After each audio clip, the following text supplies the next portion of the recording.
अब ये नीच की राशि का मंगल उल्टा चलने वाला है। कर्क राशि में वक्री होगा। उसके बाद 21 जनवरी को वो उल्टा चलते चलते वक्री ऐसा होता है कि मंगल उल्टा चलना शुरू कर देता है। देखिए, ये आपके लिए धैर्य की परीक्षा लेने का समय है। उठ के इधर उधर घूमेंगे कि क्या करूं, कैसे करूं, किसको पकड़ूं, कैसे काम पूरा होगा। बीच बीच में आपके पास अलार्म बजने चाहिए कि ये काम रह गया। अब मंगल को वक्री के प्रभाव से कम करने के लिए तो जो मैंने आदतें बताई हैं इसको ठीक करना पड़ेगा, लेकिन फिर भी और एक वहां उपाय।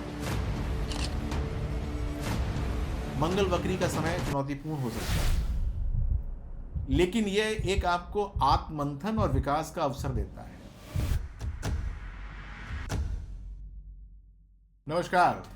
मंगल कर्क में है, जो उसकी नीच की राशि है। अब ये नीच की राशि का मंगल उल्टा चलने वाला है, और जब उल्टा चलेगा तो समझ लीजिए वो ग्रह जो साहस देता है, वो ग्रह जो ऊर्जा देता है, आपकी कार्य क्षमता का ग्रह है, वो जब वह वक्री होता है तो इसका मतलब क्या होता है कि ये सब चीज़ें उल्टी चलनी शुरू हो जाती हैं। ये समय खुद के ऊपर ध्यान केंद्रित करने का होता है। जो आप बहुत तेजी से काम कर रहे होते हैं उस पर पुनर्विचार का होता है, और हाँ, सबसे बड़ी बात रणनीति बनाने का होता है। अब अच्छी बात यह है कि मंगल 7 दिसंबर सन 2024 को कर्क राशि में वक्री होगा। उसके बाद 21 जनवरी को वो उल्टा चलते चलते मिथुन राशि में प्रवेश कर जाएगा, और 24 फरवरी सन 2025 को सीधा हो जाएगा मिथुन राशि के अंदर, और 3 अप्रैल सन 2025 को ये कर्क राशि में वापस लौट के आएगा। तो ये 4 महीने का इतना बड़ा एक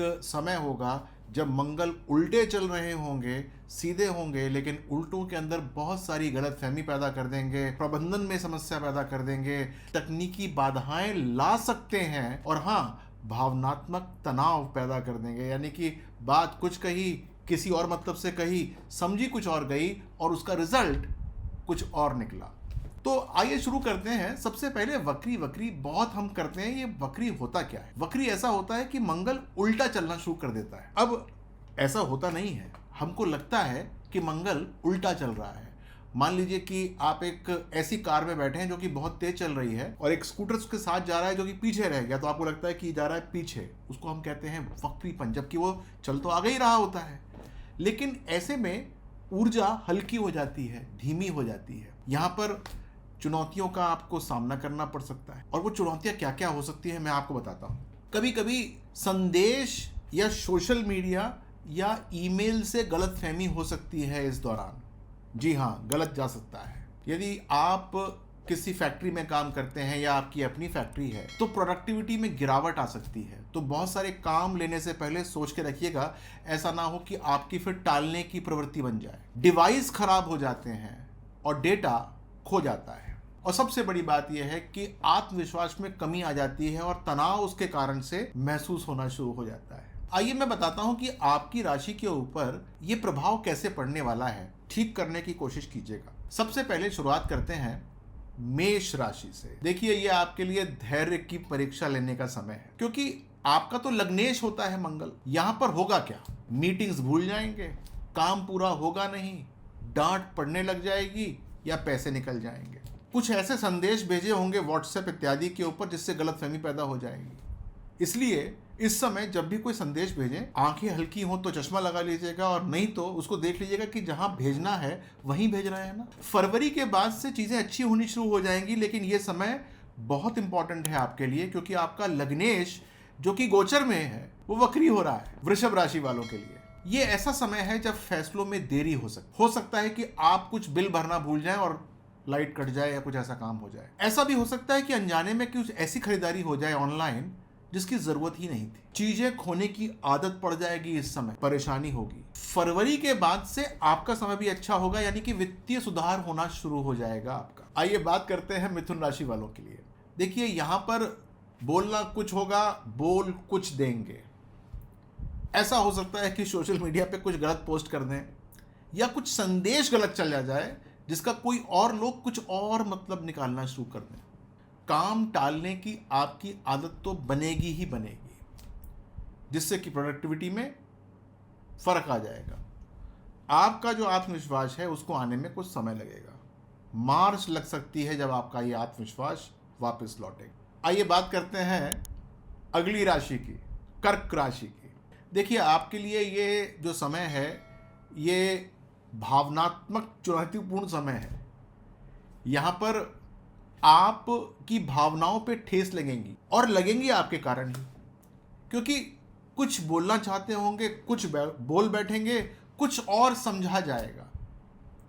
तो नेगेटिविटी से बचना है, इससे आपको डिप्रेशन हो सकता है। स्वास्थ्य का आपको ध्यान रखना होगा। और हाँ, यदि कोई डिवाइस चलाते हैं तो उसको अपडेट कर लीजिएगा। अपडेट करना भूल गए तो तनाव बढ़ जाएगा, क्योंकि जब उसका नेक्स्ट अपडेट आएगा तो आपका कहीं डिवाइस जो है वो रिडंडेंट ना हो जाए। अप्रैल के बाद आपकी स्थिति सुधर जाएगी। आइए अब बात करते हैं लियो की, यानी कि सिंह राशि की। आपके प्रबंधन में यानी कि मैनेजमेंट में कठिनाई आ सकती है।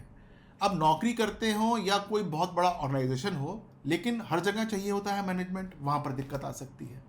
आपको काम ज़्यादा मिल जाएगा, सामाजिक जिम्मेदारियां ज़्यादा मिल जाएंगी, जिसको संभालने में परेशानी आ सकती है। देखिए ये समय नींद की अनदेखी करने का बिल्कुल नहीं है। ऊर्जा में गिरावट आ जाएगी, इस कारण से समय पे सो जाइएगा ताकि अगले दिन समय से काम करना आरंभ कर दें। ये बहुत इंपॉर्टेंट है आपके लिए, अंडरलाइन करके रखिएगा इसको। और हाँ, ये वीडियो बचा के रखिएगा, बार बार सुनिएगा, क्योंकि ऐसा ही होगा जो मैं बता रहा हूँ आपके साथ। कन्या राशि, देखिए रिश्तों के अंदर परेशानी आएगी, क्योंकि गलतफहमियां पैदा होनी शुरू हो जाएंगी। कोई ऐसी बात होगी जो कि करनी नहीं होगी, गॉसिपिंग कुछ ऐसी हो जाएगी जो कि गलत होगी, उसको बचाना बहुत ज़रूरी है, वरना दिक्कत आ जाएगी। बहुत ऐसी जगह पर पहुंच जाएंगे जहां पर आपको लगेगा कि यार ये मैंने बात की ही क्यों। सतर्क रहना पड़ेगा। और आप लोगों के लिए हिदायत है कि न्यू ईयर के आसपास ये जो अल्कोहल के दौर होते हैं, इसके अंदर ये काम होगा कि जब आप पी लेंगे और उसके बाद किसी के साथ आप कुछ ऐसी बात कर बैठेंगे कि आपको अगले दिन पता चलेगा कि ये हुआ क्या। ठीक कर लीजिएगा। आइए बात करते हैं तुला राशि वालों की। कार्य क्षेत्र के अंदर बाधाएं ही बाधाएं होती हैं इसमें। देखिए सबसे बड़ी बात यह है कि आपको पता चलेगा नहीं कि कोई मीटिंग आई और चली गई, आप उसमें जा ही नहीं पाए। कहीं पर कोई अपॉइंटमेंट था, वो हो नहीं पाया। कोई ऐसी यात्रा की योजना थी जिसके अंदर आप टाइम पर स्टेशन या एयरपोर्ट नहीं पहुंच पाए। वृश्चिक राशि, देखिए आपके लिए ये तनाव का समय तो है, लेकिन बैलेंस कर लेंगे आप, क्योंकि आपका अपना ही लग्नेश या राशिश आपका वक्री हुआ है, लेकिन खर्चा बढ़ाता है ये। जी हाँ, जहां पर खर्चा करना नहीं होता वहां हो जाता है। ऐसी बहुत सारी पॉलिसीज, सिप्स में आप इन्वेस्ट कर सकते हैं कि आपको लगे यार 2-3 महीने के बाद मैंने क्या कर दिया, ये तो करना ही नहीं चाहिए था, गलत हो गया, रोकना पड़ेगा, पैसे वापस लेने पड़ेंगे। तो ये सब झंझट होने की बात हो सकती है। अप्रैल के बाद ये सब चीज़ें ठीक हो जाएंगी। आइए बात करते हैं धनु राशि वालों की। आपके लिए भी सोशल मीडिया बड़ा चुनौतीपूर्ण रहने वाला है। ऐसा हो सकता है कोई ऐसी चीज़ पोस्ट कर दें जिसको मिटाना भारी पड़ जाए। बहुत सोच समझ के करने की बात है। आइए देखते हैं मकर राशि वालों के लिए ये मंगल का वक्रीपन और फिर वापस डायरेक्ट होना कैसा रहेगा। इतनी सारी जिम्मेदारी मिल जाएंगी आपको बॉस कि आप कहेंगे यार मैं करूं क्या, ओवरवेल्म हो जाएंगे इतनी सारी जिम्मेदारियों से। असर पड़ जाएगा स्वास्थ्य के ऊपर। बीच बीच में नींद टूटेगी, रात को उठ के इधर उधर घूमेंगे कि क्या करूं, कैसे करूं, किसको पकड़ूं, कैसे काम पूरा होगा। लेकिन काम को बांटना आपको सीखना पड़ेगा। ये बड़ा इंपॉर्टेंट पीरियड है जब आपको ये बताएगा कि काम बांटा कैसे जाता है। काम बांटना शुरू कर देंगे तो जो ऊर्जा गई थी वो वापस आ जाएगी, बढ़िया हो जाएगा। कुंभ राशि, देखिए आपको यहाँ पर देर से रिजल्ट्स मिलेंगे। वो इसलिए कि कुछ टेक्निकल प्रॉब्लम्स होनी शुरू हो जाएंगी, जैसे कि आपका मेल ही नहीं पहुँचा, ईमेल नहीं पहुँचा, कहीं पर कोई डिवाइस ख़राब हो गया, कहीं पर कोई तकनीकी समस्या आ गई। ये सब चीज़ें हो सकती हैं।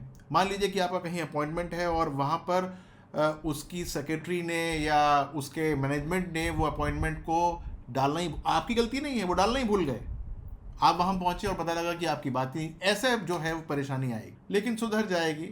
2-3 महीने की बात है, थोड़ा सा हिम्मत से काम लीजिएगा, काम बहुत अच्छा हो जाएगा। आइए बात करता हूँ मीन राशि वालों की। यहाँ पर जिन जिन के साथ आपके फिनेंस जुड़े हुए हैं, जहाँ से पैसा लेना है, जहाँ पर पैसा देना है, वहाँ पर प्रॉब्लम्स आएंगी आपको। खर्च वर्च तो कोई बात नहीं, चलो ठीक है, ज़्यादा हो गया, ये भी तो होगा ही होगा, लेकिन जो आपके सलाहकार होंगे उनसे आपका विश्वास उठना शुरू हो जाएगा कि यार उन्होंने मुझे गलत गाइड किया, उन्होंने ये बोल दिया, वो कर दिया।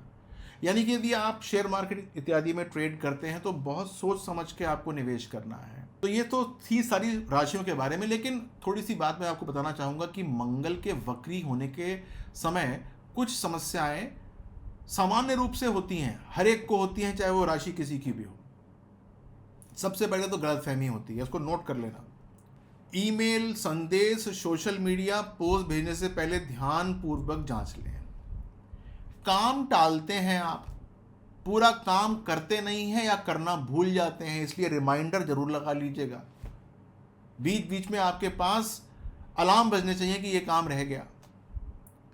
और तकनीकी समस्याएं आती हैं, तीसरी बात ये है।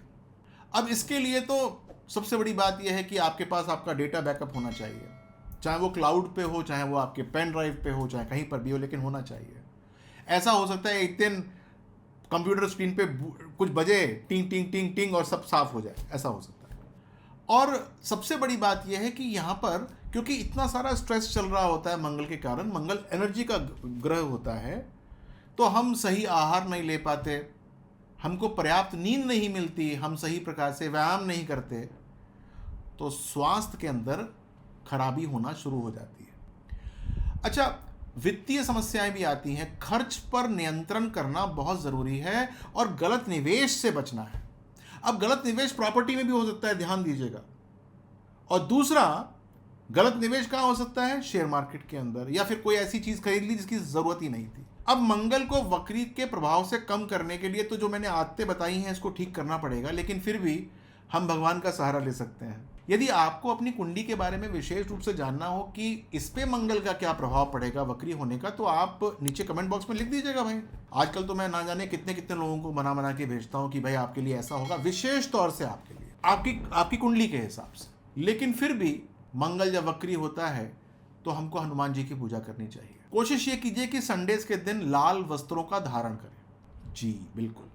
और शनिवार के दिन दाल का दान करें। अब वो कहीं पर भी हो सकता है, मंदिर में हो सकता है, किसी अनाथ आश्रम में हो सकता है, कहीं पर भी हो सकता है। और एक महा उपाय, हनुमान जी की पूंछ पूजा करें। ये महा उपाय है, पूंछ की पूजा, यानी हनुमान जी की पूजा करें, और जब पूजा पूर्ण हो जाए तो हनुमान जी की पूंछ के ऊपर आप तिलक करा करें। अरे भवसागर पार करा देंगे आपका, समझते क्यों नहीं है। मंगल वक्री का समय चुनौतीपूर्ण हो सकता है, लेकिन मैंने देखा कि बहुत बार आप लोग वीडियो देखते हैं और बताते नहीं हैं कि क्या हुआ आपके साथ। कम से कम अपना आप एक्सपीरियंस साझा किया करिए कि क्या हो रहा है, क्या चल रहा है। उससे हो सकता है कि मैं आपको कुछ विशेष प्रकार के टिप्स या कुछ उपाय बता दूं जिसको करने से आपको लाभ हो। ये सब कैसे होगा? ये ऐसे होगा कि जब आप मेरे चैनल को सब्सक्राइब करेंगे, वीडियो को लाइक कर देंगे और बीच बीच में इसी वीडियो पे बार बार कमेंट कर देंगे। तो ये कुछ भूलिएगा मत, ये करते रहिएगा, अपना ध्यान रखिएगा। जय हनुमान जी।